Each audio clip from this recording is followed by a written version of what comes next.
You're very welcome to the Firm and Fast Golf Podcast. I'm your host, Shane Darby.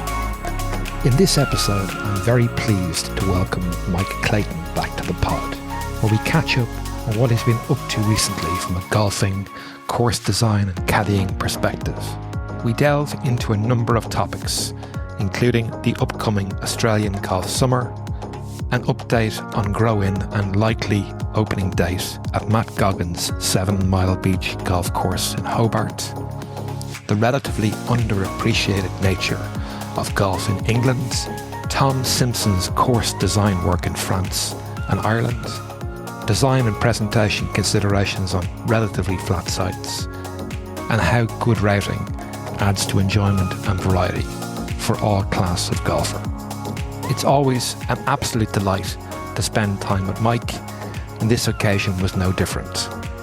We really do hope you enjoy listening.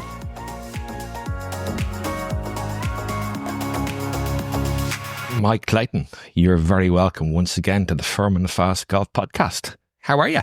Good, Shane. Nice to talk to you. No doubt it's colder there than it is here. That's kind of a foregone conclusion. Yeah. I mean, you're heading towards summer and we're slipping inexorably towards winter. Those long dark days. Oof. Well, you know what? Yeah, it'll start getting brighter from towards the end of December on. So not too bad. Not too bad. Listen, many thanks for your time as always. First of all, I see you've got yourself a new Redan golf bag with a nice motif on its base. Are you getting much golf in? Yeah, I played at Metro yesterday and a few balls at St Andrews Beach tonight. Then Josh McFadden, who is working for Gil Hanse at Royal Sydney, is in Melbourne next week, so we're going to catch up and play a little golf. Sue O is back in town, so I'm caddying for her at the Australian Open, so we're going to play a little bit next week. So okay, it'll be it's the week before the Australian Open where they're playing at Victoria, which I played last week with a couple of members at Crystal Downs, friends of Mike DeVries. And it's in good shape, obviously. And then I've been at Kingston Heath for a few months, but I'm sure it's looking fantastic, as it always does. Yeah, and the Aussie Open is on Kingston Heath and Victoria this year, yeah? We played 3 rounds at Kingston Heath and 1 round of Victoria. So They split the field, men and women, the first 2 days over. They play 1 round at one and 1 at the other, and then they play the weekend at Kingston Heath. And obviously you've got the small matter of the Sandbelt Invitational prior to, is it before or after? After. Before. After. It's the 16th. After, beg your pardon. 16th to the 19th of December, where we play Commonwealth for the first time. Then Yarra Yarra, then Woodlands for the first time, and then Royal Melbourne on the last day.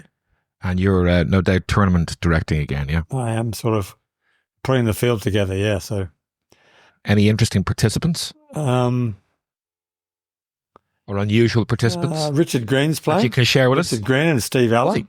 Cool. So a couple of old boys playing. A couple of called Spencer Harrison, who's a 15-year-old kid from Perth, who's probably the best junior in Australia. Mm-hmm. We've got a bunch of good kids playing. Yeah, it's Dave Micheluzzi's playing, who had a good first season in Europe this year, finished second at the BMW in Germany.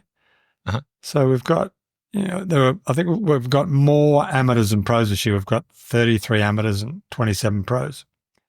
So we've got most of the best young kids in Australia, which is good, really. So it gives them a chance to hang around some good players and play with them and play some good courses. And, so it works well. It's a fun tournament and they all want to play in it. So that's good. I see Richie Ramsey's down your neck of the woods as well at the moment. Yes, he played Peninsula today. I was messaging with him this morning. He played Peninsula Kingswood this morning. I think Royal Melbourne yesterday and maybe Kingston Heath the day before. And he goes to Royal Queensland next week for the PGA. Okay. And then back here the week after. So these are the 2 biggest weeks on the tour, the next 2 weeks. They played the New South Wales Open in Swan Hill, just out of Swan Hill, which is on the border between Victoria and New South Wales. The course is in New South Wales. Mm-hmm. because they built all the courses on the other side of the river when New South Wales had poker machines and Victoria didn't have poker machines. That's the one that had the issue during COVID that the Vic-based members couldn't get across the river to New South Wales. Probably, yeah. Well, they all did. Well, all those courses on the Murray. All the towns are in Victoria, but all the golf courses are in New South Wales. So you drive across the river and anyway, that Lukas Herbert won. He beat Cameron Smith today, which was a good result for Lukas. I guess they're all, well, I'm not sure that they're after points, that they're both live guys. They're just adding to their 14 tournaments they play on live. They play a couple of, a few tournaments down here, which is good. And I see a recent enough win for Mr. Smiley at the Western Australian Open as well in Mandurah. Perth, he played well there, yeah. He finally won, which was good. He's young and it's never been harder to get a card. He went to the first stage in Europe and missed by a shot, which was tough. But 17 under par for 6 rounds last week and you didn't get a card. Mm. Yeah, we had a Royal Dublin amateur, Max Kennedy, who is just back relatively recently from a 4-year stint in Louisville. And yeah, 1 shot shy along with Eddie Pepperell. I mean, obviously they get their Challenge Tour cards, all right, but I guess so near and yet so far. I mean, geez, he made some run of it the last day, 7 under par. That's right. Yeah, he played well. He was, I saw that. Yeah, his name came up somewhere. It was like, this kid's played really well. But, you go to that Challenge Tour and you play for a year and you try, what is it, top 20 there now? Challenge Tour? Yes, think so. So you go out there for a year. It's basically a year-long qualifying school, really. So if you play well, you make it. But Eddie's had a bizarre career, hasn't he? Really up and down and crazy. Yeah, yeah. I mean, class act. Yeah, possibly. I mean, many years ago, I heard an analogy from Harry Bradshaw, who was the head pro in Portmarnock for many years. Somebody asked him, what makes a good golfer? And he goes, give me a man with big hands and no brain. I think Eddie has quite a big brain. Yeah, he does. There's a lot of thinking. Yeah. So that may not exactly work all of the time with golf. Has he been writing much? I haven't seen anything he's written for ages. He was terrific when he... Yeah, he was. He's off Twitter because he's forgotten his... He came off Twitter and then forgot his password or changed his phone or something like that, so we can't get back in. So, obviously, he's on the pod with Andrew Coulthard and who's the BBC? Andrew Cotter. BBC Andrew Cotter? Correspondent. So Andrew Cotter. Andrew Cotter or is it Orion Carter? No, it's both of them. Both, okay, right, yeah. So he's obviously on that pretty regularly, but I don't think he's writing.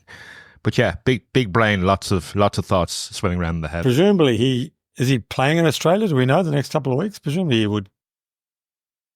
Would he never get in down here? Sure.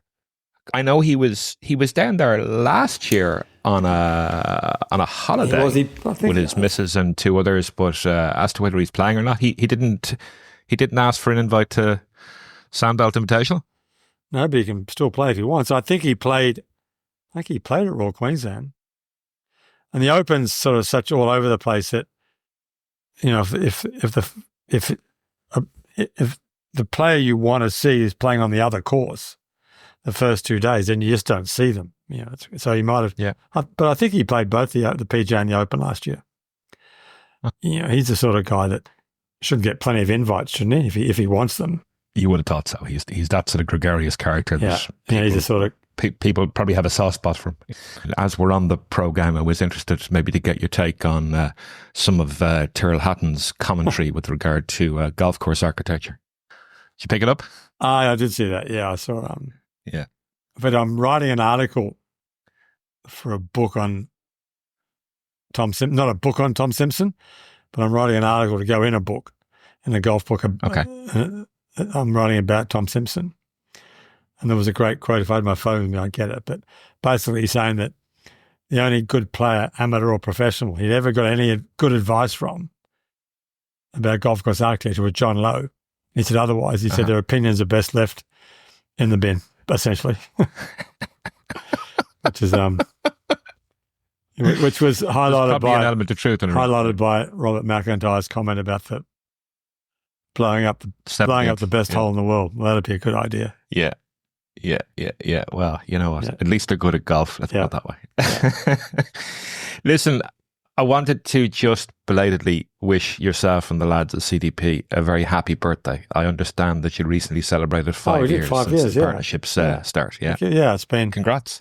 It's been good. We've had a good time and it's done some good work. Obviously, Mike was down here for the best part of 2 years, really, building 7 Mile Beach for Matt Goggin, who was the answer to the trivia question, who was Tom Watson playing with at Turnberry on the last day, and had a great chance to win. I think he was one behind on the 15th tee. Mm-hmm. Hit a good shot, landed in the middle of the green, went in the back bunker, made a bogey. And so Matt was our client, and Mike spent an inordinate amount of time down there building a golf course, which I think is going to be great. Great piece of land, great client, lots of time, lots of effort put into it, and it's going to be amazing, really. Have you been down, taking a look on Hobart recently? I was down there about a month ago, I think. So it's been growing. I mean, we finished it in March, and it's been growing in since. And it's difficult because everyone assumes that Tasmania is an incredibly wet place, but Hobart's the second driest capital city in Australia. So water's always been a worry and a stress that we don't have enough. And we'll solve it in the long term, and I think we've solved it in the short term. But it's always been a tough road for the superintendent, who's growing it in really with not quite enough water to get it all done. It's fine, but Anthony Toogood, who, for another trivia question, whose father was in the winning Eisenhower Cup team at St Andrews, the first one. Wow. Peter Toogood, Bruce Devlin, Doug Buckley, who won the British Amateur in 1954. Same year that Peter Thompson won the British Open. They were both members at Victoria. And Bob Stevens. So Peter Toogood, Bobby Jones came and spoke to him. He told him he admired his game, and Peter went and got a copy of Mackenzie's map of the old course and had Bobby Jones sign it. Wow. And when he died a few years ago, Anthony, his son, offered it to Golf Australia. Uh-huh. Not interested. You couldn't make it up. So now it's in the clubhouse at Royal Hobart. Okay. But yeah, he had the foresight. He went to the shop and grabbed a copy of that map and had Bobby Jones sign it. So that's amazing. That's amazing. Yeah. I'm not sure how much money it'd be worth, but certainly worth a lot in terms of, what it is, what it stood for, what it was. Absolutely. Look at Matt Goggins' recent updates on socials look pretty epic. 7 Mile Beach really looks like it's starting to knit together. Yeah. Just wondering for all the listeners out there that are probably wondering, are you still reckon you're on schedule for opening March 2025? No, I think it'll be April or May. So the next time I'm going to be down there is the 20th of December. So Matt's getting married on Christmas Eve. So we're going down for that. Uh-huh. And we'll play the golf course those 4 or 5 days and get a better sense of how it's looking. But I would think it'll be April or May next year, probably. Okay. And how's he getting on? I see he's playing a bit more. He's playing I think he's playing the first stage of the Champions Tour qualifier at PGA West this week or next week. Uh-huh. Okay. So he came out and played the New South Wales Senior Open. He finished second to David Mackenzie. And then he played the Australian Senior PGA in Sydney, and then he's back in America. So he'll do the school, then he's back out here.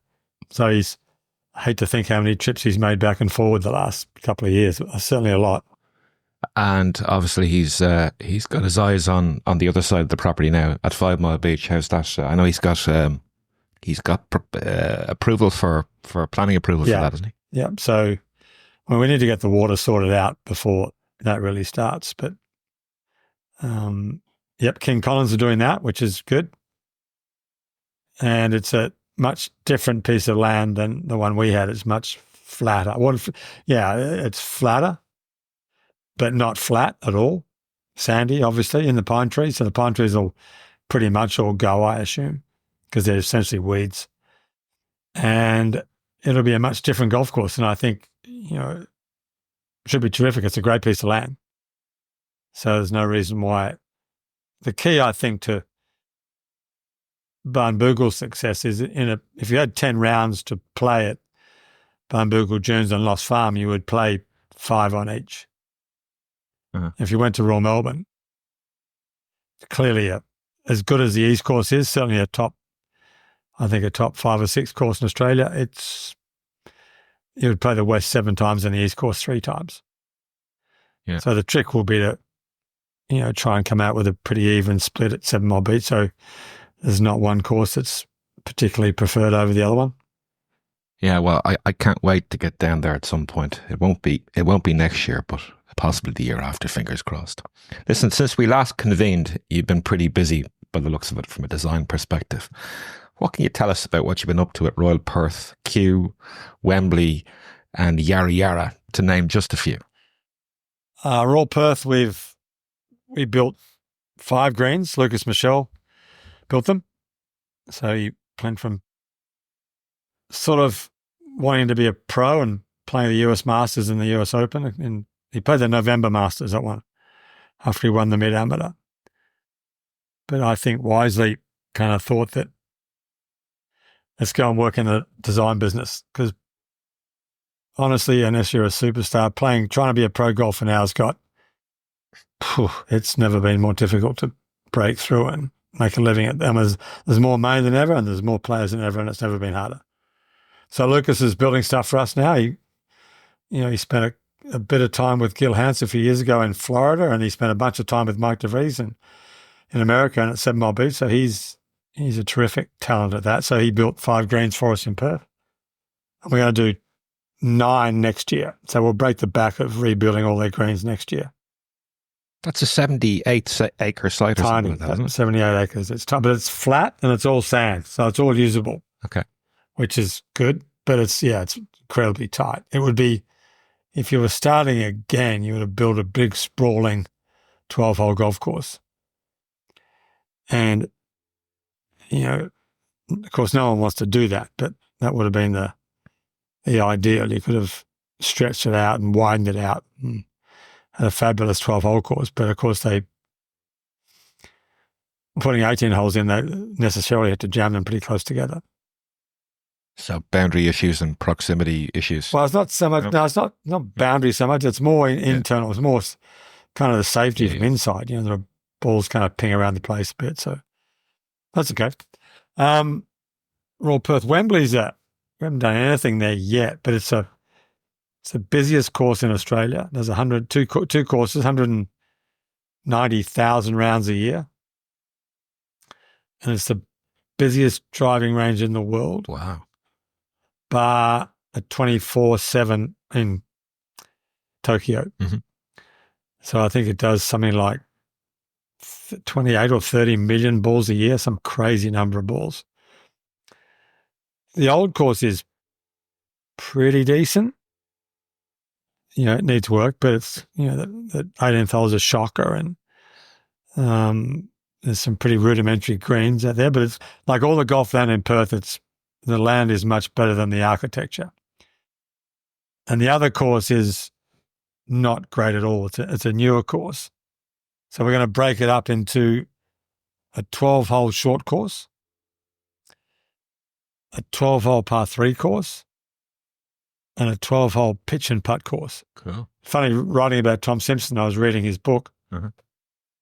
They did a 9-hole course in a garden in Windlesham, right near where we used to live in Bagshot, which I assume is gone because no one ever spoke about it. That's one of his private commissions, was it? Yeah. And he had 9 holes between 28 and 52 yards or something. So we're doing one of those. Having not because I read that, but because that's, we've got a chunk of land left over, and Lukas's idea was, let's build a little course for kids. Mm. And we're going to do a Himalayas putting green. So we're going to have golf for literally anyone from 3 or 4 years old, whacking balls on a Himalayas putting green, going to the 28 to 55 yard course, 9 holes, and the par 3 course, then the short 12-hole course, then the big course. And that's a public facility, yeah?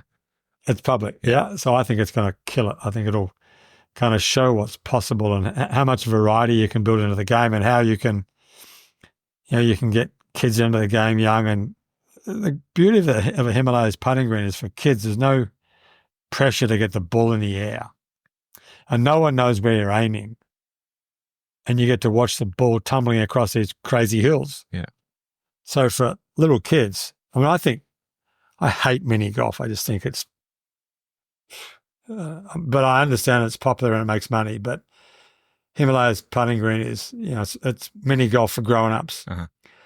But I think that for little kids, I think if we can get little kids onto it, I think it'll go nuts. I think they'll love it. Because, as I said, there's no pressure to get the ball in the air. Yeah. And no one knows where they're aiming. And they can just whack the ball all over it and have a ball. Then you graduate to hitting the ball in the air on the 30-yard holes. So it's in terms of getting kids into the game, I think it's going to be great. And of course, the irony is right across the road, the tennis club, and you never see anyone playing tennis there. I'm sure people do play tennis there, but part of the reason for doing what we're doing with the new course there is they need more car parking. When you go there every day of the year, the place is packed. It's ridiculous how busy it is. So it's a fun job, that one. And Andrew Marchbank is based out there, isn't he? He is there. Yep.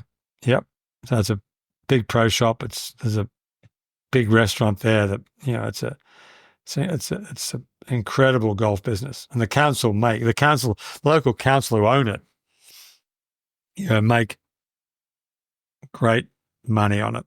It goes part of the way to subsidising the local rates for everyone who lives in the suburb. So a council that understands the value of municipal golf. What's going on? Well, yeah, they do. Well, because it's it's so blindingly obvious, given how much money it makes and how popular it is. A blind man can see that this is an incredible business. Yeah. But the architecture needs to match the quality of the business. Mm-hmm. And people who play public golf in the cities in Australia, until Sandringham across the road from Royal Melbourne was redone, there wasn't really a course that was better than a Doak 2, for those familiar with Tom Doak's scale.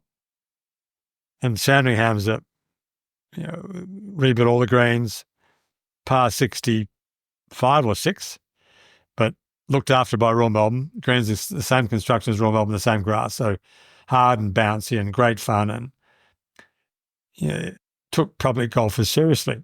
It built them a private golf experience, but one that everyone can play for $40 or $50. To the Himalayas there as well, don't they? They do, but they charge too much for it, so no one uses it. Mm. Which is every time I drive past it, it just drives me completely nuts. Although I saw a few kids on it the other day, but there's a primary school down the road. Why they don't go to the primary school and say, we've got free balls, free clubs, come up here after school, have at it. I don't get it, but I've given up. That would require a bit of common sense, though. That would, but charging, what do they charge for the Himalayas putting green at St Andrews? Gold coin, £2 maybe? Your guess is as good as mine. I think it's a gold coin maybe. This is $15 or $20. It's just ridiculous. Yeah. Anyway, you would think they would figure it out, that you'd be better off having 100 people at $1 than one person at $20. Yeah. That would be kind of simple economics, wouldn't it? It would. It would. Who's your man over there? I listen to him. Is it Dave McWilliam? Yes, Dave McWilliams. I listen to him. There's a left field question. Yeah, The Economist. Yeah, he's really good. I love his podcast. He's fantastic. Yeah, he's brilliant. He's got a book actually that he's released recently on the history of money Money, and yeah. trade. Yeah. He's been Yeah. he's very entertaining. Yeah, he's very good. Yeah, He did another book back in the economic boom over here called All the Pope's Children, which is well worth the read as well. Okay, I'll dig it up. Yeah. Yeah. You've been doing a bit of heath regeneration at Yarra Yarra as well with Harley Kruse, I believe. We have, yeah. So Tom Doak redid the golf course and did a great job. He pulled out more trees than even I would have, which was, we actually pitched for that job and didn't get it. Tom got it. And it was a good pick because no one was going to bitch at Tom Doak for pulling trees out. And he pulled a lot out, which opened the place up and made it so much better.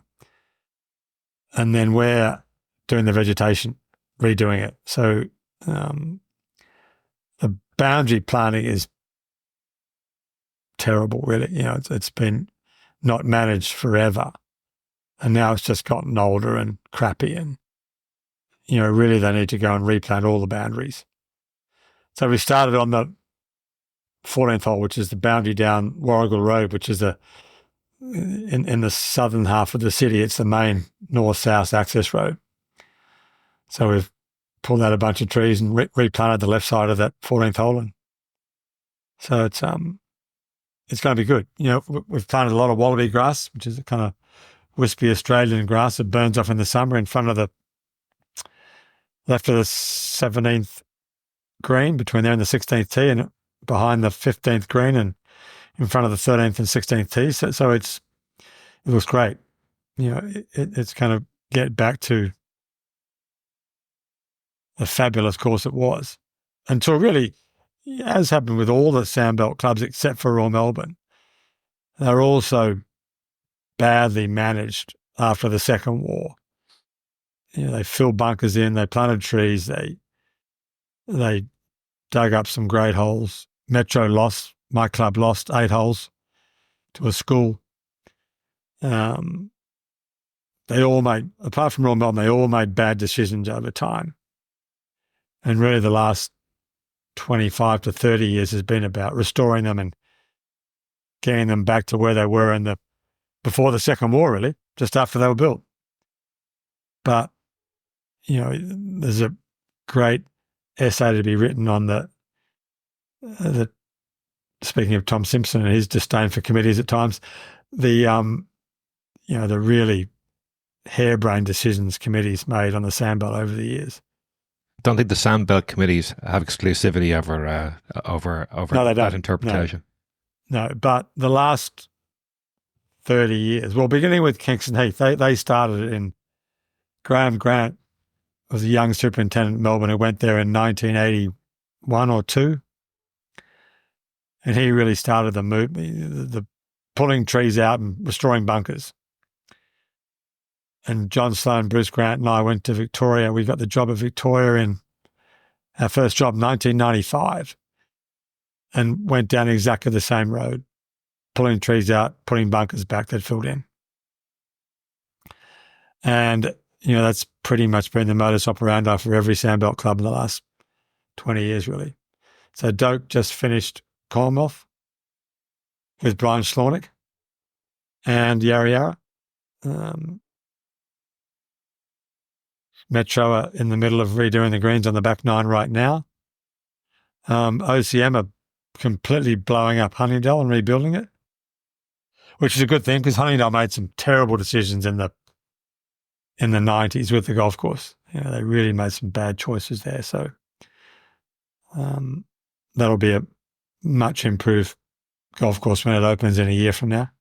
And that property is right beside Metro, isn't it? It is, yeah. So the proposal is that the two clubs merge, which would be, I think, a good thing. I've had my doubts whether the Metropolitan, both clubs need a 75% vote to approve it. Okay. And I think it'll be at best it'll be a close run thing, I think, which would be a pity because I think that, you never would have merged the two clubs with Huntingdale the way it was. But I think that the chances are that Huntingdale will emerge at least the equal of Metro, which I think makes it a terrific deal for everybody, just because you get to play more good golf as a member. But I suspect other things will decide it, other than the quality of the golf, really. And Neil Crafter and Mr. Mogford are still working away on Metro, yeah? Yeah, they're doing that. They closed the back nine on the 14th of November. When was that? 3 days ago. Yeah. So that's what we played on Saturday. You now play the front nine twice. Okay. So for 5 months, we'll play the front nine, just go around the front nine twice. Okay. To make 18. Yeah. Which is kind of fun. Yeah. They move the tees around a bit and, there's a bit of variety there. So it's all right. Cool. No problem. Cool. Well, listen, thanks for that update. Listen, we will get back to a few of your European commissions in a wee while. However, I'd like to take a look at flatter sites for golf. So those with mainly micro contour as opposed to macro contour. And I suppose what I really want to explore here are the appropriate levers to pull in an effort to increase interest, variety and playability for all class of golfers. On a flat site? On a flattish site, yeah. Well, I guess the Sandbelt's kind of the poster child for that, because Royal Melbourne and the back nine of Victoria and Peninsula aside, it's flat, essentially. Metro's the flattest of them all. Huntingdale's right next door is pretty flat. Yarra Yarra's got 4 holes with some interesting movement. 4 holes. The second, the 7th, the 8th, the 9th, the 16th. Yeah, so yeah, more. Commonwealth's pretty flat. Kingston Heath people think Kingston Heath is flat, but it's got more movement than the aforementioned 3 or 4, Metro, Commonwealth, Huntingdale and Yarra Yarra. So it's interesting. Golf in the Sandbelt's interesting because Mackenzie and Russell and the others who did it mastered the art of the great short par 4, sort of 300-yard hole, drivable, reachable now, not necessarily drivable, but reachable. So they've all got a couple of great examples of that. They built brilliant par 3s on ground that gave them not much at all. Obviously, the 5th at Royal Melbourne is across a beautiful valley, but there are a lot of dead flat par 3s at Royal Melbourne on the Sandbelt.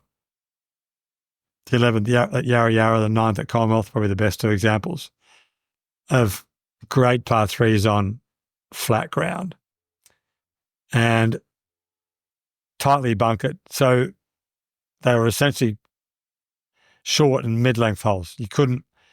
There are very few long par 3s in the Sandbelt. Certainly long par 3s on flat ground because they were too difficult to build. To add length to a severe green made them too difficult. So they made them all between 130 and 160 or 70 yards and then built brilliant greens. The only one that's flat and long and difficult is the best long par 3 in Australia, the 16th on the West Course at Royal Melbourne. But if you put the PGA Tour on there with hard greens, it'd be like the 15th at Pinehurst where maybe 25% of the field hit the green. They built great 4.5 par 5s. So kind of 2-shot holes for the long hitters and 3-shot holes for the members. They built brilliant holes like that. So essentially they were building a tee shot and then building a great short par 4 from there. So 10th east of Royal Melbourne. There's a par 5. You play with Jeff Ogilvy or Lukas, those guys. It's driving a 7-iron, driving an 8-iron. If you played it from 300 yards away, to be the best short par 4 in Australia. It's an amazing shot from 300 yards away. And the other thing that makes golf interesting on flat ground, no matter where you are, is firm, bouncy greens, which is the essence of Sandbelt golf is firm, bouncy greens. You never certainly hardly ever play golf on the Sandbelt when the ball's not bouncing and you're not considering what the ball's going to do after it hits the ground. So, in a sense, that covers a bit of it, I think. You've got to build great holes, great strategies. It doesn't need to be long. The ball's got to bounce. And great half-par holes.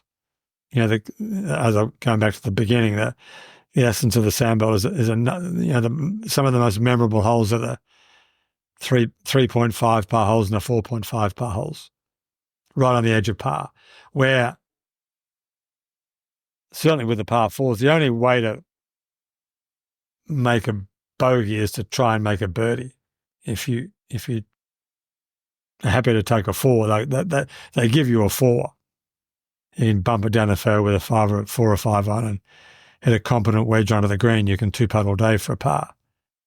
But it's when you try and make 3 that you finish up getting in a mess. And the same with the long second shots into the par 5s. So it comes back to what George Thomas spoke about, the strategy being the soul of the game, really. And it's, if you can build interesting, thought-provoking strategies on flat ground. And, the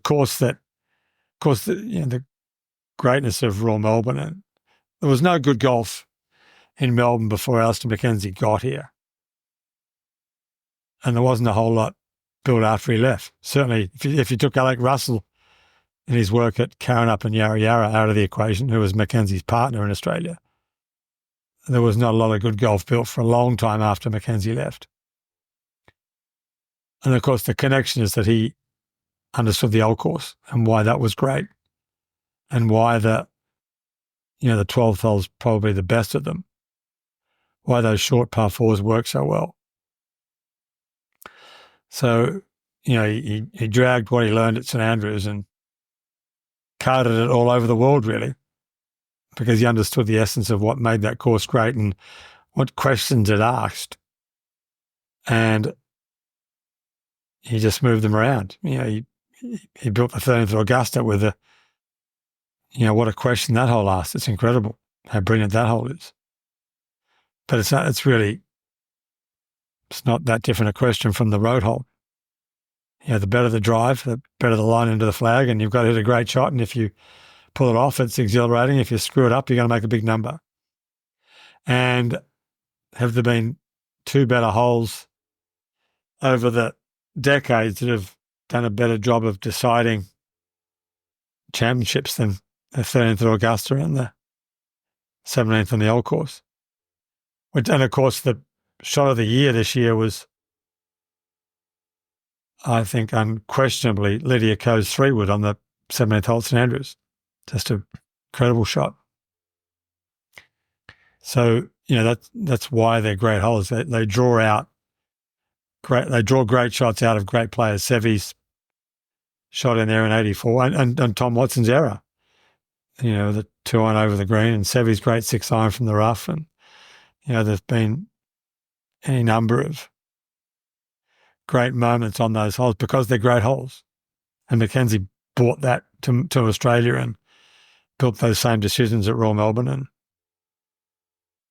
it's 100 years later, we're still copying it, really, which is fun. So just as a follow-up to that, I'm just wondering, when you're working on an existing course on a flat site, did the same principles hold true for those existing courses as per for new courses? Yeah, I think a great hole's a great hole. An interesting question is an interesting question. And again, as Mackenzie transferred the principles of St Andrews where he went, I think every great architect who's working now is doing the same thing. There was a thread on Golf Club Atlas recently about the best 9 holes in golf. And Tom Doak piped in about 7 ounces in and said, "I'm amazed no one's mentioned the back 9 on the old course." And it's true. for all the great 9 holes in golf, there's not one better than that. So, I think the lessons anyone and everyone learns from that golf course are endless, really.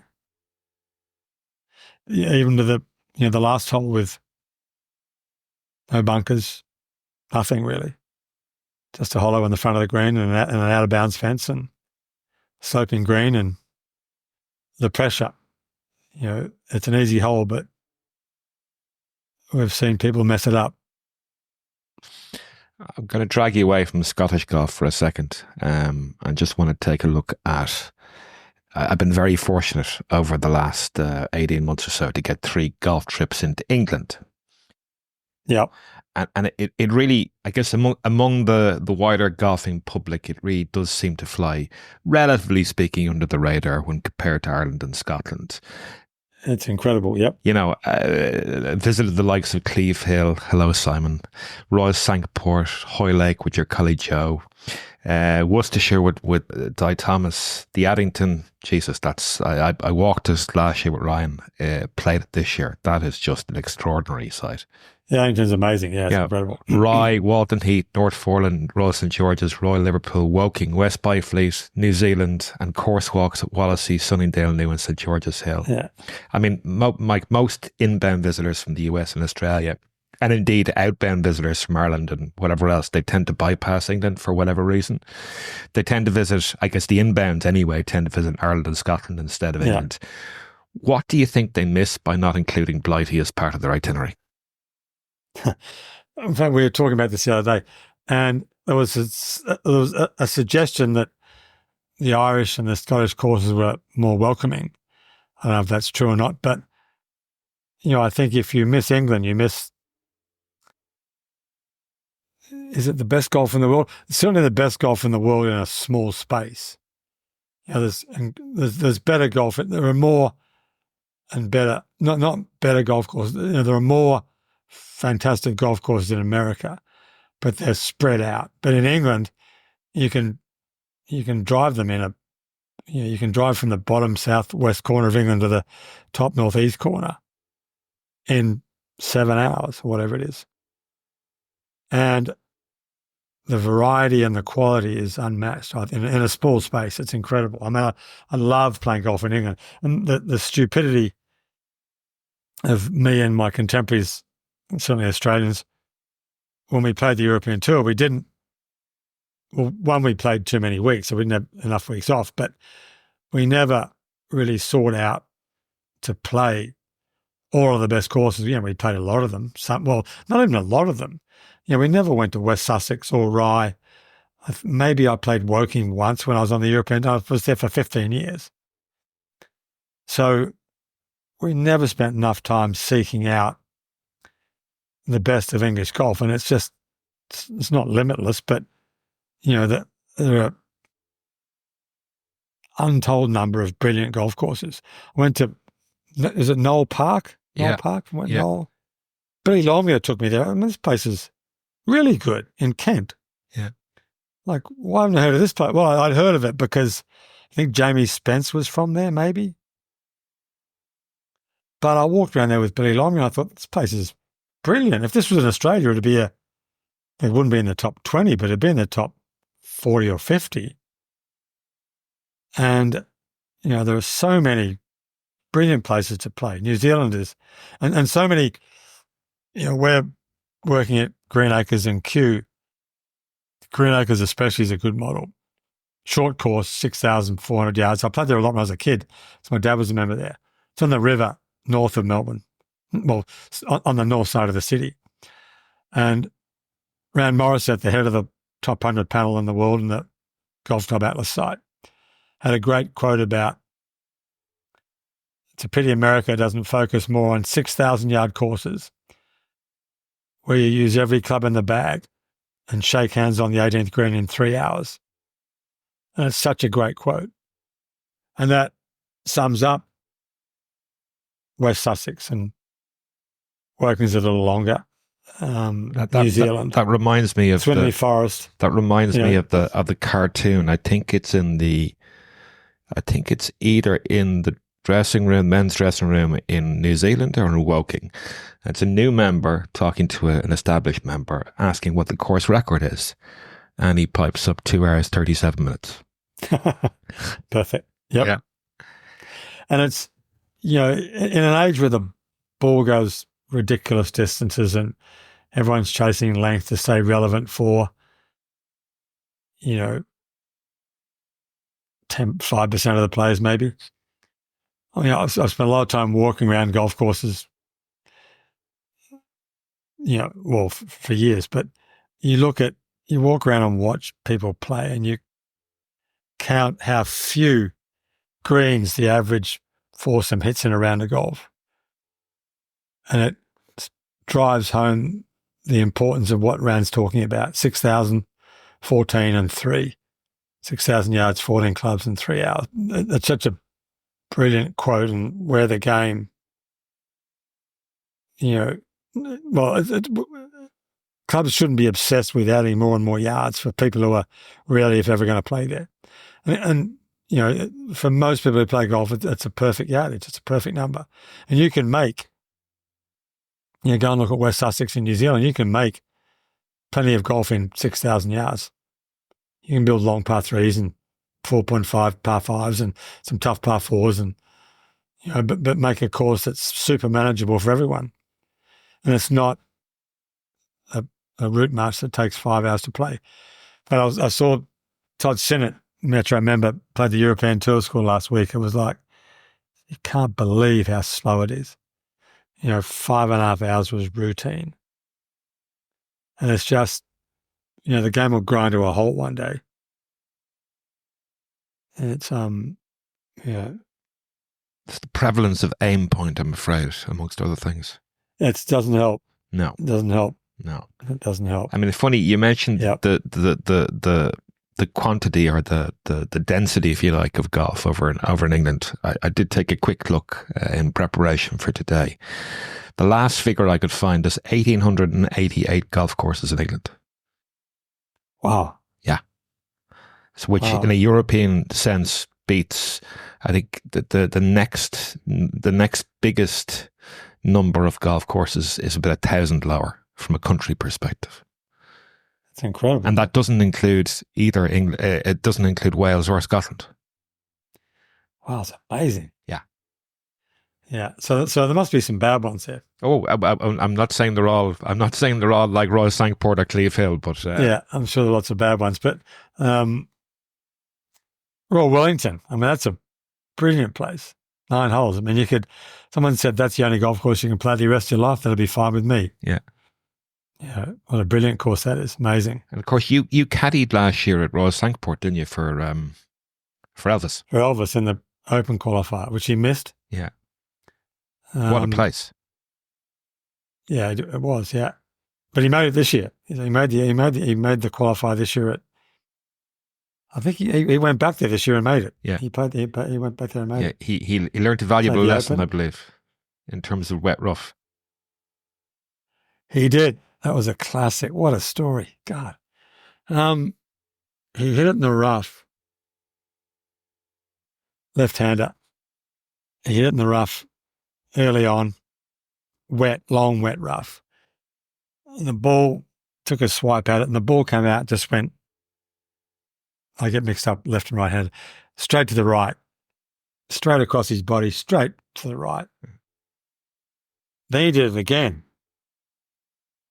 36 holes in 1 day or 2 days? 2 days, I think. Mm-hmm. And then he did it for a third time. He did it again. He said, "Can't believe this. I'm just holding the club normally, and it's just turning over in my hands." I said, "Elvis, you what?" I said, "You do realise that when you're in long, thick, wet rough, the grass wraps around the shaft of the club and flips the face over, and you've got to hang on for grim death as hard as you can." He said, "What?" "Elvis, you've got to hang on as hard as you can." So life's an education. You're always learning. Amazing you can get to be a pro, and a pretty good one. and not know that. Because, of course, there is no rough in Australia. Yeah. There is almost literally there's certainly no long grass. I mean, I'm sure you could find some, but I don't remember the last time I played a shot out of what anyone would call rough. There's off fairway areas that are sandy and wispy and, spotty, but you just don't play out of long green grass that wraps around the club and whips the face over. Uh-huh. So I could see that he would never have encountered that shot ever. And you can tell he grips the club very light. He doesn't hold the club tightly at all. Got a big, long, flowing swing and great rhythm. But it never occurred to me that, I was got to hang on here because I just assumed he knew. Yeah. He knows now. Yeah. Yeah. And you walked Cleeve Hill this year, did you? We did, yep. Yeah, we did. And Joe and Sam are planning some revisions, I believe. Yeah. Yeah. I don't really know it well enough. I walked it once and thought, this is a crazy place. Yeah. Brilliant. And you don't need to do too much there, really. It's no, there's plenty of interest. It's a throwback to it's a wild place. Yeah, you don't want to mess with that place too much. I don't think it's a brilliant place to play. And have you made it to places like Michel, Hampton Old and Painswick? I never have. Yeah. No, I never, and I must. I have to. Yeah, Di Thomas is forever telling me I need to get my finger out and go and visit those places. Yeah, I went to the Isle of Purbeck this year. All right. Which was interesting. There's another English golf course that, if you're a tourist, you would never go there. You probably never heard of it, let alone, but there's so much golf like that in England. It's incredible. And so much variety. You wouldn't say there's great variety to the Irish shore, which is a bit unfair. That's probably the wrong word. But, all of the good golf in Ireland is got on the sea. So there's not much great inland golf. Agreed. Glen Eagles is pretty cool. But England's got, links, inland, heathland, Ganton, which is a bit of everything, Woodhall Spa, which is brilliant. So there's a massive variety of golf in England. I guess the advantage they have is they've got sandy sites inland, which don't necessarily exist in Ireland or Scotland. Yeah, they're sandy sites Wales, and they had great architects. Yeah. The Addington, what a place that is. It's just, place will be forever in debt to Ryan for being more than passionate in terms of restoring it. I remember playing there with Billy Longmuir. I played there because Doak had written about it in the gourmet section of his first book. And Billy, we need to go and play the Addington. So we went over there when it was still really fun. And you could see how wild it was, but completely overgrown with trees. And, to open it back up and take it back to how it was when Abercrombie did it's incredible. Such a brilliant place to play. Well, as I said, I walked it last year. Ryan gave me the tour and finally made it to play this year with a mate of mine from Adelaide, actually. So I'm planning the trip and says, first round, we're going to play the Addington. And he goes, where? Can we not play the Berkshire? I'm a reciprocal member. So I know you're a reciprocal member, but we're going to Kent. The Berkshire's in the wrong direction. He goes, well, can we go to Wales? I says, we're not going to Wales, Andrew. That's a different holiday altogether. Yeah. Anyway, so he goes, no, can we play the Berkshire? I says, Andrew, have I ever led you astray? He goes, no. And it blew him away. Absolutely blew him away. Yeah, good.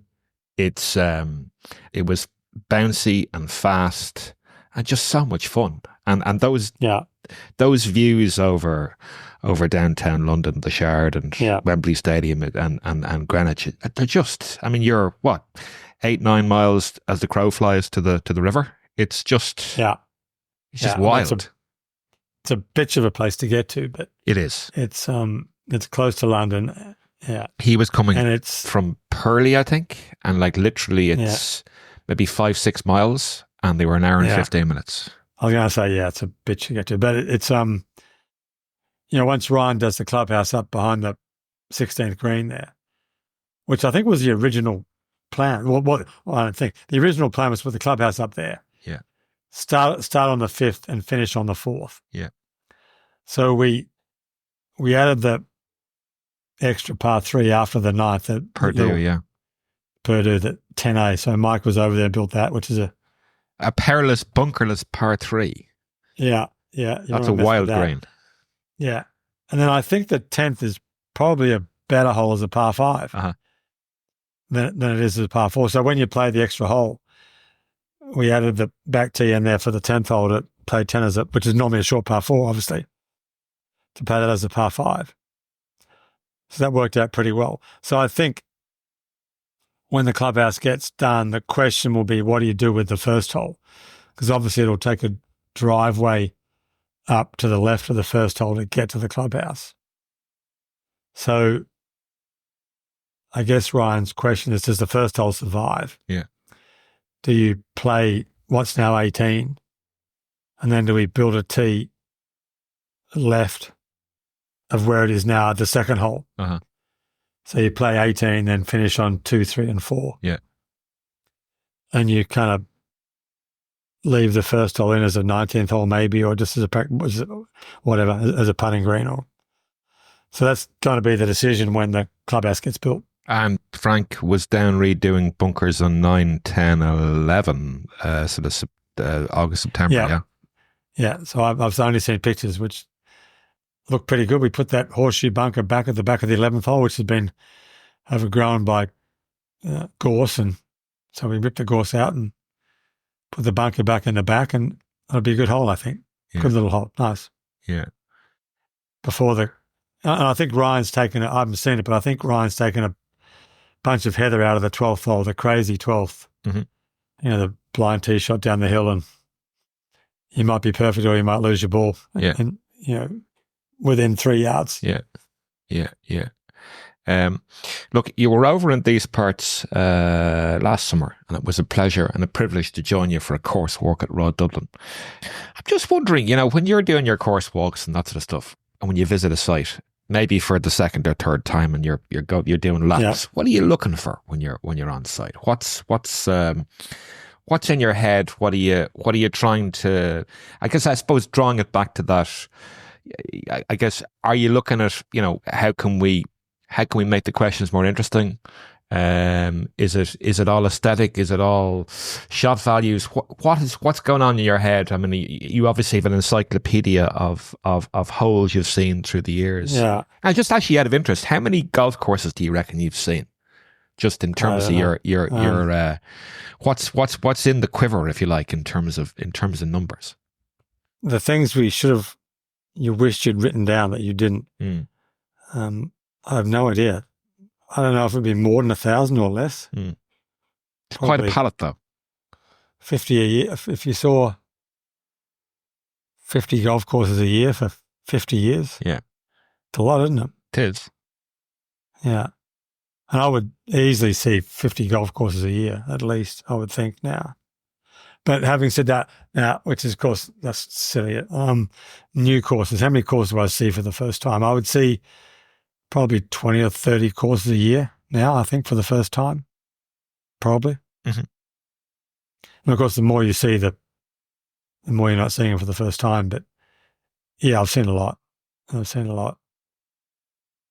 I guess you could be a long exercise to work it all out, really. But there used to be an app or something that had every golf course in the world. It was by country. So if you went to Germany, it had listed all the courses in Germany. So you would go to Germany and I kind of started and gave up because it was too hard. Yeah, so it'd be a lot. It'd be easy to count up how many countries I'd played golf in, which would be a lot.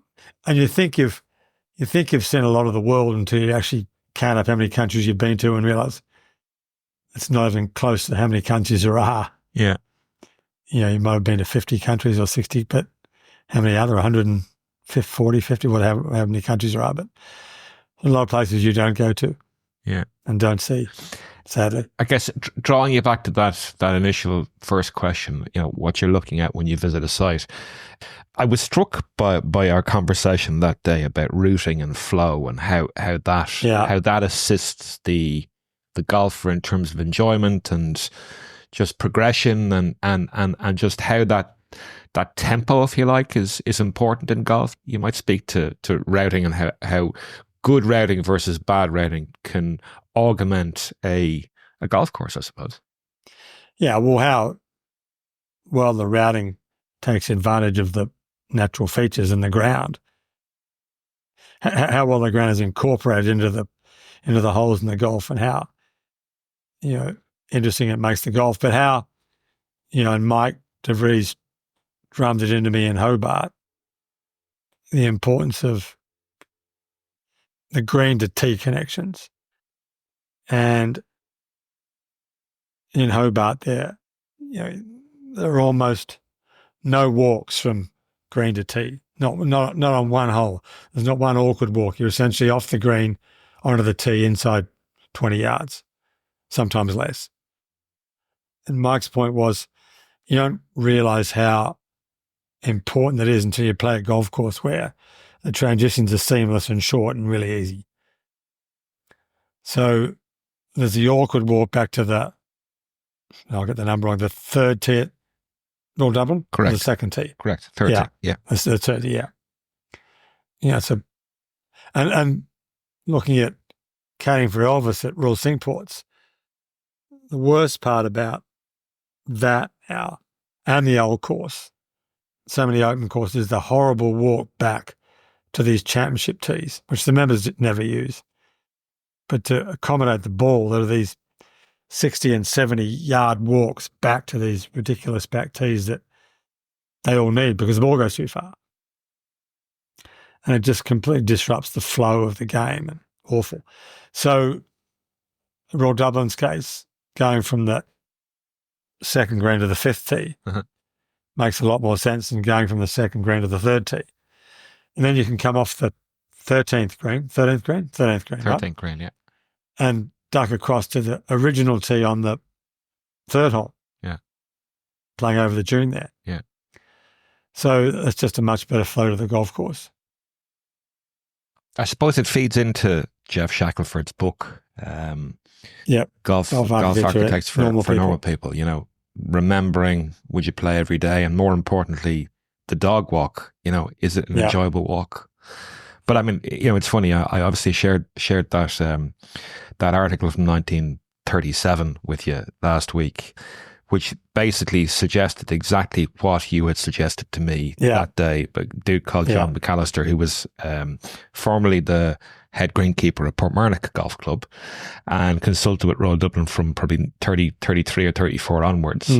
And basically it just mirrors exactly what you had said to me that day. Well, you might consider doing this. I would assume that that's not the first time history has come back to confirm a suggestion that you might have made. Well, it was Frank's idea. It wasn't mine. It was Frank was the one who came up with the. Yeah. And once you see it, it's so obvious. It's just a better way to play. Yeah. Yeah. I guess it feeds into additional variety. I mean, we're quite a narrow site, so the more up and down and changes of direction you can get in, arguably the more interesting the collection of holes become. Yeah. And the playing coming from the 13th to the third. Yeah. The fourth ties in perfectly with the 15th, right? Yeah. So the whole flow of it works really well if you flip it around. Yeah. I was interested to hear you mention Tom Simpson earlier on in the conversation. And before we get into some of Simpson's work in France and particularly Morfontaine, which I believe CDP have recently got involved with the club. Fontainebleau. Sorry, beg your pardon. That's right. And Morfontaine and the brain here. Yeah. I'd like to get your assessment of the following quotation from Simpson's book, The Architectural Side of Golf. And he writes, competitive golf is chiefly responsible for this tendency to design courses on principles of absolute and relentless justice. Is he talking about the F word there? Yep. The F word. Yeah. Fair. Yeah. Yep. Yeah. And he talks about, again, it ties into I've never heard a good player, amateur or pro, give me one good piece of advice except for John Lowe on golf courses. Because inevitably good players want something that's fair for them. They hate unpredictability and bad bounces and things that are unfair, well, that they perceive as being unfair, which of course is, they would all agree that golf is, once you hit the ball, once you've got a good technique and you hit the ball well, it's not largely a game of mental. It's not largely a mental game, but it's a huge part of the game.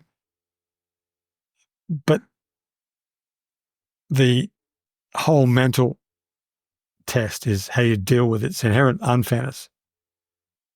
And Nicklaus and Hogan and Tiger, the great players, dealt with the inherent unfairness of the game pretty well. They understood it and dealt with it.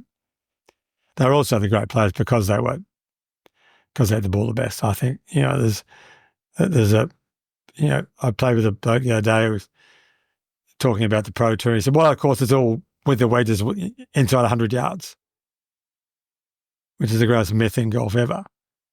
That where Tiger picked up the most on the field was between 175 and 250 yards, the most difficult shots.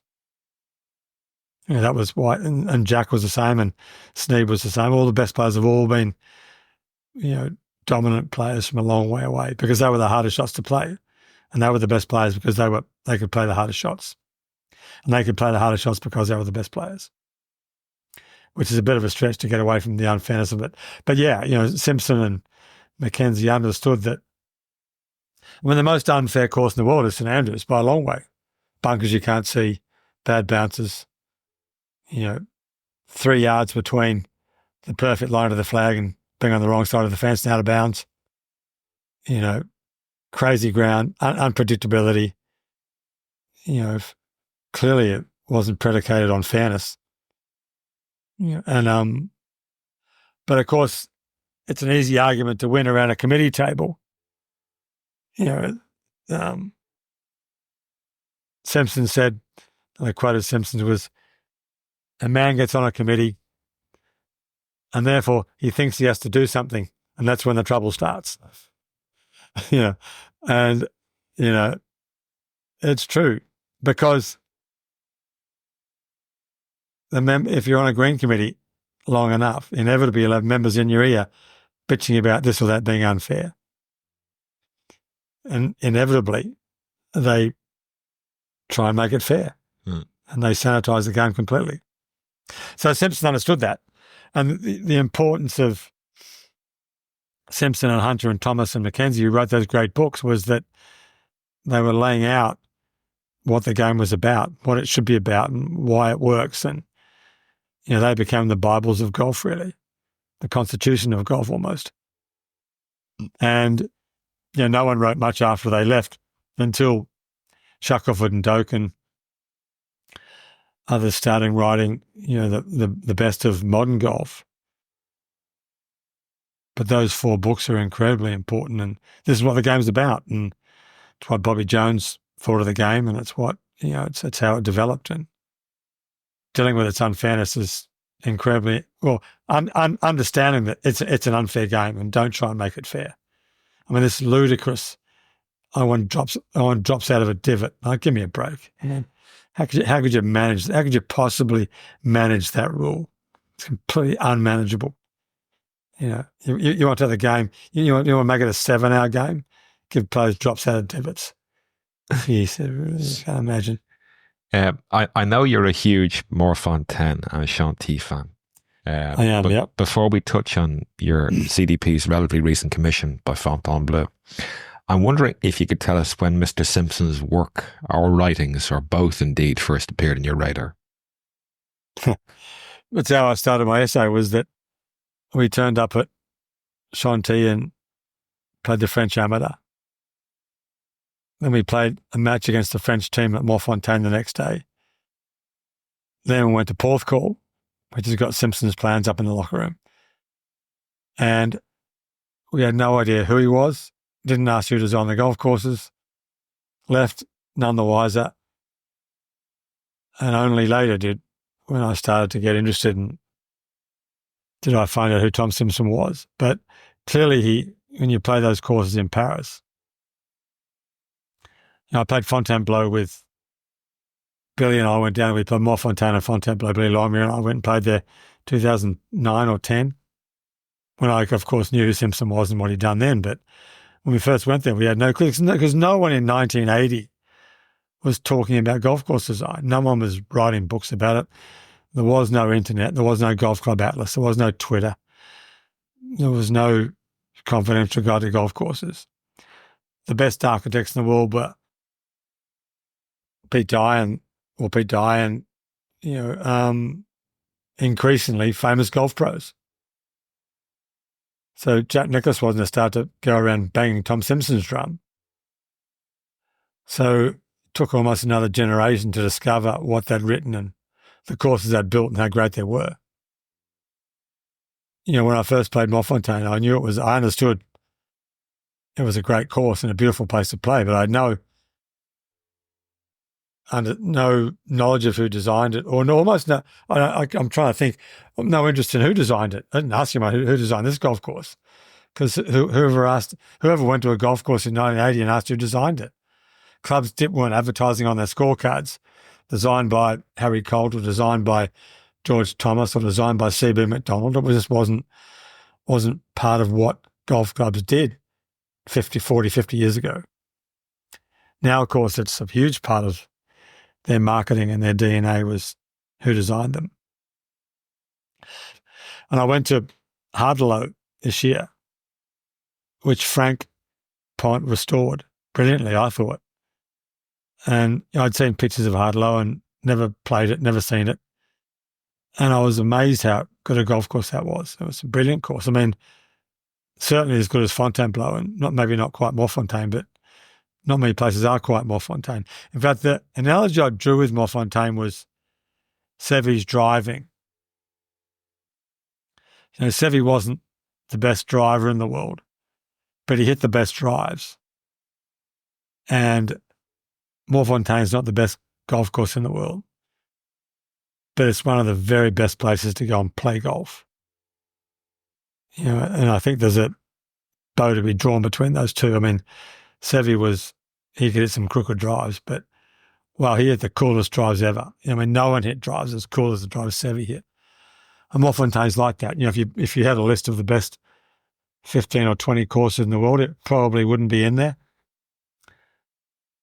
But if you had a list of the top 10 courses you'd happily play for the rest of your life, it'd be right at the top. For me, certainly the top 10, because it's such a beautiful place to go and play golf. To the food in the clubhouse, to the clubhouse itself, the practice fairway, the 9-hole golf course, the solitude, the serenity. It's just an incredible place to go and play golf. And Fontainebleau's not quite that, but it's pretty close. Classic, two of my favourite clubhouses in the world.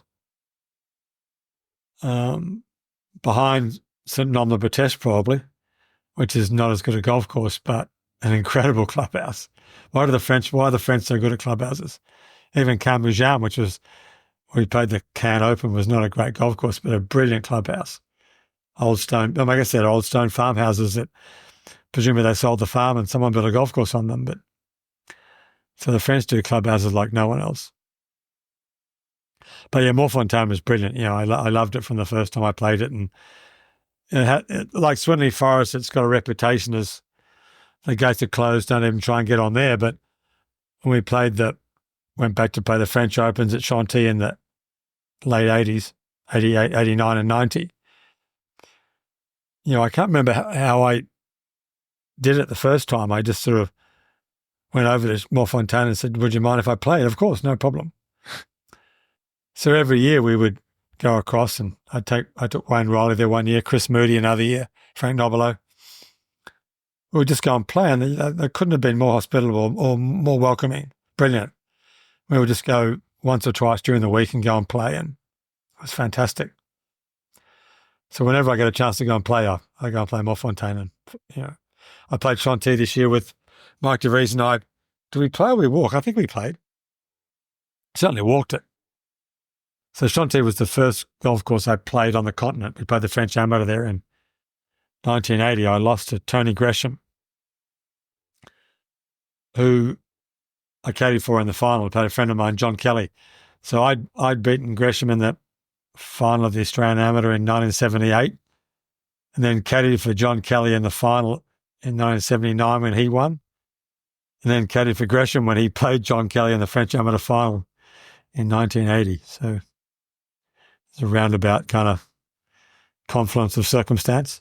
Yeah, I have to say the picture of yourself, Frank Pont and Mike DeVries embracing that 400-year-old tree at Fontainebleau was priceless. Poacher's third gamekeepers came to mind. Yeah, was it 1570 or something, is it? Something like that. True.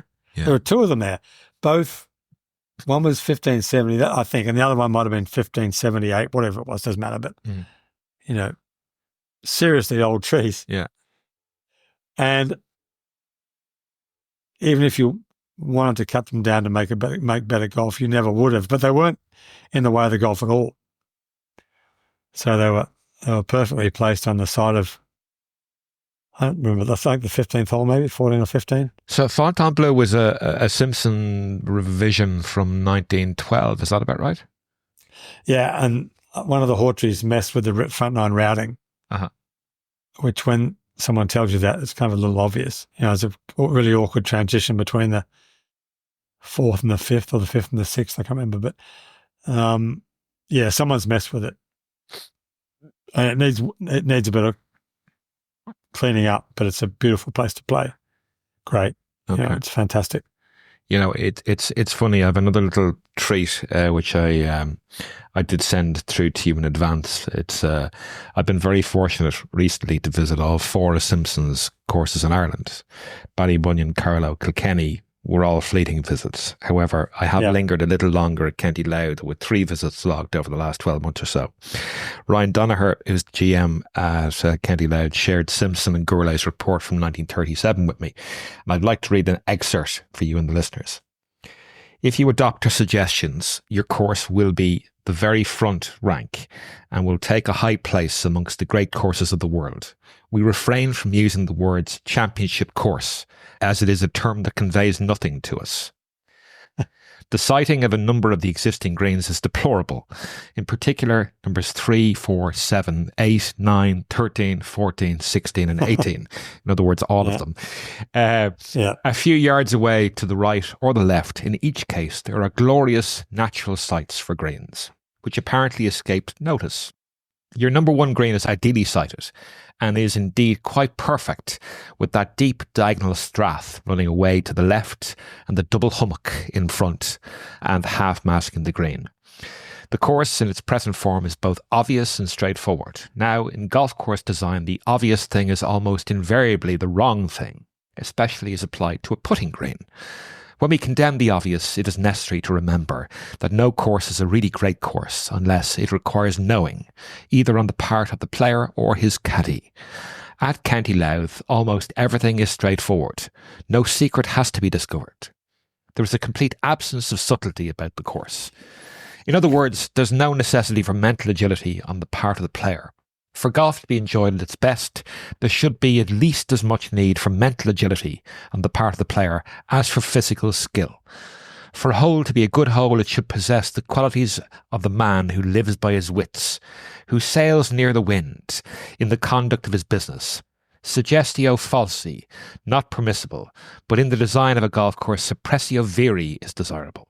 Above all, it is the business of the architect to work with nature and not against it, to provide a searching test for golf, for the good player, and an interesting but less severe test for the medium players and long handicap man.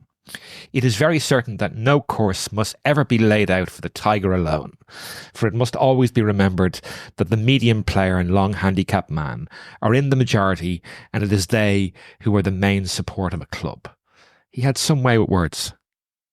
Brilliant. And the Hawtrey book on Simpson, there's a great quote by Donald Steele, who wrote the foreword, saying it's very easy to be the way Simpson was with committees and to write things like that, deplorable, when you're as wealthy as Simpson was and you didn't really care. Yeah. You know, if you don't want to take my advice, that's fine. I don't need the money. Yeah. And, you know, he was, you know, you need to write like that. You know, we've written a plan for Green Acres, of course I mentioned it. There are a couple of terrible green sites there. They can't move water and people around the greens because there's not enough room, and they can't grow grass. And it's just, you know, deplorable is a great word. But of course, if you write that, people, they get very sensitive. But you've got to point it out. And he points it out brilliantly, you know, in however many paragraphs that was. But that's the sort of report that every club deserves and needs. So how much of the work did they do there? How much of the work they do? I think they pretty much did most of it, and they were actually they took his advice in that they appointed a foreman from Sutton Seeds, who was well versed in what he wanted, and actually to this day, Tom McKenzie did a little bit of tinkering on the 18th, and Spogart and Van der Vaart put in an alternate green on 17. But it's pretty much the way he left it. Obviously, I mean, 37. That's what 80, 90 years since he left site. But it's of the 4 Simpson courses in Ireland, it's certainly the most joined up in terms of what he wanted versus what it is now. It's a triumph. It's one of those places that just keeps giving the more you play it. We're so lucky to have. I mean, I hosted Richard Pennell there recently, and his head was spinning from playing the place. You know, it's just so good. I'll stick it on the list next year. Absolutely. So, how far is it from Dublin? It's probably it's an hour north. Okay. Depending on traffic. I mean, it kind of gets bypassed to a certain degree. Obviously, people tend to play Portmarnock and then go north to Newcastle. But for me, and this is probably going to be a controversial take, I played Newcastle recently as well. My personal preference would be Louth all day long over Newcastle. In fact, my preference at Newcastle would actually be for the short course than the big course. But that's not just me being contrarian. Yeah, all right. Well, I'll definitely, let's go and play it next year when we're over. Absolutely. We'll take Mr. Byrne up there. Indeed. You've read my mind. Just to top and tail, my last podcast was with Mr. Byrne, and I asked him about a story relating to you and breaking and entering at Paul. I listened to that. I did listen to that. He had no memory of that. So I'm going to ask you. I believe Paul's got a house down in the Mornington Peninsula. Yeah, not far from here. Yep. You had a set of ping irons that perhaps you might have lent to him. I did. What confluence of events transpired or conspired, should I say, to lead you to try and break and enter Paul's house to retrieve the clubs? Was Colin caddying for me? I think he was. Caddying I was playing the Australian Masters at Huntingdale, and obviously I had a couple of ropey first 2 rounds. So I think I went down there on Friday night, probably an hour's drive from home, and we had a key, I think. I'm not sure, because we used to stay in the house quite a bit. Paul was away a lot, and he said, look, if you need to use the house, go on. So I had a key, I think. Yeah. So I drove down there and grabbed a set of clubs I'd left down there and used them on the weekend. Yeah. But I must go and Paul's back. He's back from Paul's second wife is Bulgarian, so he's over in the eastern part of Europe for half a year. Okay, so he's back for summer. He's back. He came back last week, so we're seeing him. He's got a housewarming this weekend, so I'll catch up with him. Because his brother Brian when Brian retired from a company called CSL, which is Commonwealth Serum Laboratory. It's an incredibly successful business. When Brian retired, the chief business reporter at the ABC, our version of the BBC, said, arguably Australia's greatest ever CEO. So Brian did a phenomenal job. And he pitched for the job, he interviewed for the job. They all assumed I was Paul's older brother. He said, if they'd known I was his younger brother, I never would have got the job. And the connection is that Brian's a big investor in 7 Mile Beach now. Okay. Which has been a fantastic help. So he's a member at Tairidi and the National in Royal Melbourne and loves golf like no one. In fact, he took his son and Paul's son, Rowan, on a dream trip to Cypress Point, Bandon, and other courses trip a couple of months ago. Nice. Yeah. So, but Brian's going to be a massive help at 7 Mile Beach too, which is terrific. To have someone with a great business brain who loves golf, who's can afford to put some money into a place like that, which is great. I've got one final question for you before I leave you off into the Melbourne night, and it's a question that's reserved for practicing architects such as yourself, and was actually inspired by a relatively recent chat with Angela Moser. So, all things being equal, Michael, what 2 course renovation or restoration jobs would be on your bucket list, and why have you chosen them? What 2? Oh yeah. Look, you have free reign. If you want to give me 2, 3, 4, whatever, up to you. We did Royal Canberra, which would have been on the list. Harley and Lukas and I just got a job at Eleanora, which is Sydney, it's on the northern beaches of Sydney. Uh-huh. Yeah, that's a really, there's been so much work done on almost all of the best courses in Australia. There aren't so many left. Well, there are lots of courses left. But, so we're now at Eleanor is a club that I think could be terrific, and we've got that job. So that, even if we didn't, that would be one course that would be on my list. Mm-hmm. OCM are doing Riversdale, mm-hmm. which is where an Alec Russell course that's been hacked out over the years. That'll be a good job for them. That's a fun place to redo. Around the world, it's a never-ending question, that one. I think you've expressed to me previously a Eindhoven you might like to get your hands on. Eindhoven, yeah. I think Eindhoven could be one of the very best courses on the continent, as in a top 5, which is a high bar now. Yeah. So, yeah, Eindhoven's terrific. Yep. There are courses all over that you can make better. The trick is to make them better without spending inordinate amounts of money to do it. And one thing, we're redoing a course in Zarin Badley's old club, Croydon, and they sold up and moved. And they built an incredibly difficult course. Long, lots of water, and a lot of bunkers. And we just filled in over 27 holes, 70 bunkers. And we're going to rebuild the other. I think there are 25 left on the main course, and I think 16 on the 9-hole course. But it's a lesson in, you grow up in Australia and you see sand face bunkers and sandbelt bunkers, same thing.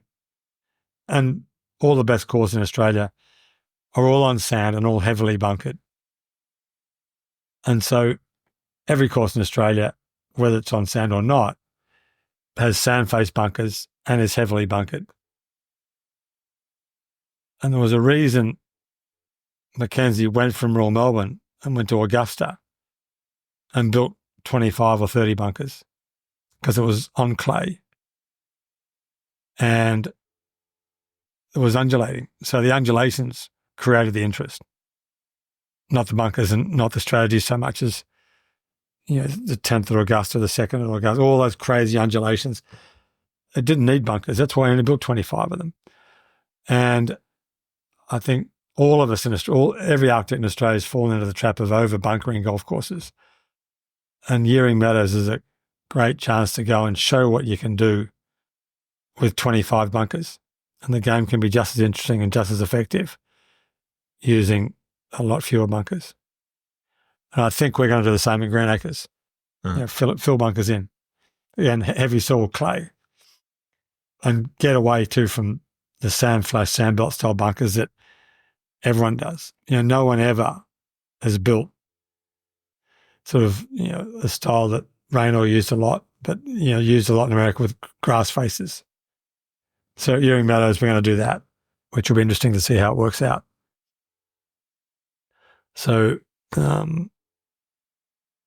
Yearings are, it's easy to pick on the jobs you've got and think, well, that's the most interesting job in Australia. But it's an interesting job because it was too difficult, over-bunkered. But essentially a really good golf course, a good route and lots of good holes. But made too hard. And of course, they went out there with 1,200 members and finished up with 400. And in fact, lost the golf course. In fact, we're now working for a Chinese owner.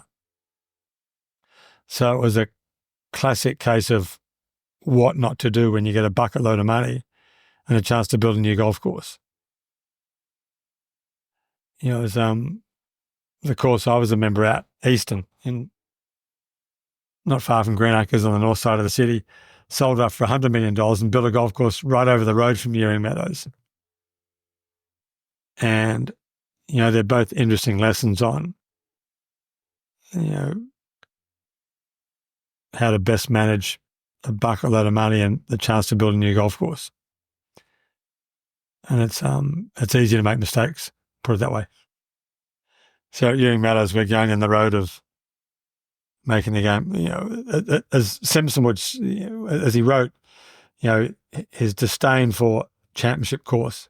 That was a horrible, 1950s American marketing slogan, along with signature hole.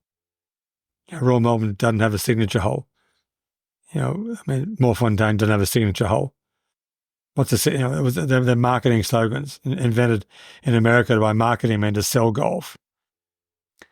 And, going back to Rand Morris at 6,000, 14, 3, 6,000 yards, 14 clubs, 3 hours. A lot to be said for that. And that's not what championship golf is. Because Lukas played at Metro with Matt Wolff and Sam Horsfield on the weekend before the Live tournament in Adelaide in April. When was it? It was in April this year. And Matt Wolff this is off the very back tees, hit a drive and a 7-iron, the 10th at Metro, which is off the back, it's 480 yards or something, long par 4. But it's a long course, off the back, 7,400 yards. Every other par 4 on the golf course he had a wedge to. Every other par 4 was driving a wedge. And it's a lot. So why a 6,500 yard course is chasing yardage when a 7,500 yards course is a driving a wedge? For the championship player, who are the only players championship courses are relevant to.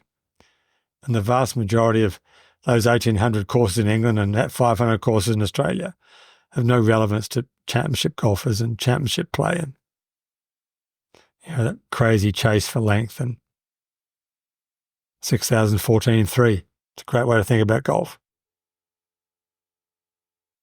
Just before I let you go, one last question which relates to that Simpson book that you're contributing towards. Yep. What can you tell us about that, and when is it likely to be released? Well, it's not a book on Simpson. It's a book on. In fact, I don't even know what it's on. A friend of mine, Will Watt, who's doing a book Contours. here. Contours. That's exactly who it is. He's doing a book for Hardy Granter Publishing, who published the book that Charlie Happel and I did. So my essay is just on Tom Simpson. Okay. But it's just a part of the book. I've actually got no idea what else is in the book. Okay. I probably should ask, but I didn't. He said, "Can you write an essay on Tom Simpson's my book?" I said, "No problem." Yeah. So Perhaps I should leave it as a surprise. When I open the book, I'll find out what's in it. So I guess by logically working through that, keep an eye out on the Contours Golf website. So, yeah, perfect. Yeah. So Will does great stuff. So no doubt it'll be a great book. Hardy Grant do great books. So it'll be I'm looking forward to seeing it. He does a lot of stuff. Terrific. I mean, Jesus, like photography, journalism, marketing, branding, websites, the whole works. Yep. Yeah, no, he's very good. Mike, it's always a delight to spend time with you. Shane, thank you. This time's been no different. Wishing you and the guys at CDP continued success. The Coalface. Thank you. Have a great summer of golf. Hope you swing those clubs with gusto, and we might see you in these parts at some point in 2020. Well, I shall see you over there with Mr. Byrne next year. I look forward to going to Royal Dublin and County Louth. Let's do that. Absolutely. Let's chop that. There. Beautiful. Cheers, mate. Take it easy. Thanks, Shane. Bye-bye. Enjoy it, mate.